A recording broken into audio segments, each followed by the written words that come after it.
নমস্কার, আমি অর্পিতা। আমার নতুন আরও একটি ভিডিওতে আপনাদের সবাইকে স্বাগত। আশা করছি সবাই ভালো আছেন আর আমরাও বেশ ভালোই আছি।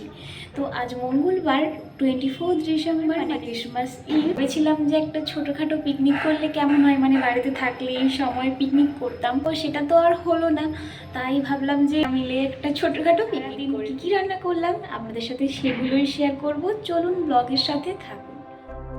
এখন ওই ঘড়িতে সকাল 9:30 মতো বাজে। আমি স্নান করে পুজোটা সেরে ফেলেছি আর রান্নাঘরে এসে ওদিকে তো ডালটা বসিয়ে দিয়েছি আর এদিকে আলুটা ভাজছি। তো একার দ্বারা রান্নাবান্না করতে হচ্ছে বলে আমি সব কিছুর ভিডিও করতে পারলাম না। ডাল আর শুক্তোর ভিডিও আমি অন্য কোনো দিন আপনাদের সাথে শেয়ার করব। তো সকালে দেখেছিলাম গাছে আরও একটি কুমড়ো ফুল ফুটেছে, মানে আমার গাছের এটা 7 নম্বর ফুল। এর আগে একটা ফুলও আমি খাইনি, সেই জন্য ভাবলাম যে আজকের এই ফুলটা খাওয়া যেতেই পারে। তাই ভাবলাম যে কুমড়ো ফুলটা তুলে এনে একটু বড়া বানিয়ে ফেলি।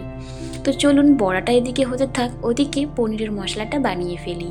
তো প্রথমে কিছুটা আদা কুচানো আর দিলাম কিছুটা পনির, কাঁচা লঙ্কা এবং 8-9টা মতো কাজু বাদাম আর টক দই, সব কিছু একসাথে পেস্ট করে নেব।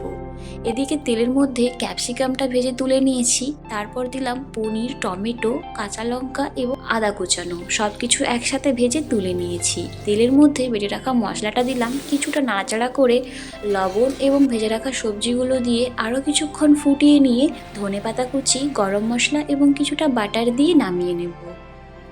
তো পিকনিক বলতে অনেকজন মিলে বাইরে কোথাও গিয়ে রান্নাবান্না করে খাওয়া দাওয়াটাকেই বলা হয়, কিন্তু ও ছাড়া এখানে আমার আর কোনো সঙ্গী নেই। তাই ভাবলাম দুজনে মিলে আবার কোথায় গিয়ে পিকনিক করব। তাই বাড়িতেই রান্নাবান্না করে খাওয়া যাক। তাই আজকের দুপুরের মেনুতে এই এত কিছু রান্নাবান্না করে ফেলেছি। চলুন দুপুরের খাবারটা সেরে ফেলি, কারণ ঘড়িতে 2টো বাজতে যায়। তো ভিডিওটা যদি ভালো লেগে থাকে চ্যানেলটি সাবস্ক্রাইব করতে ভুলবেন না।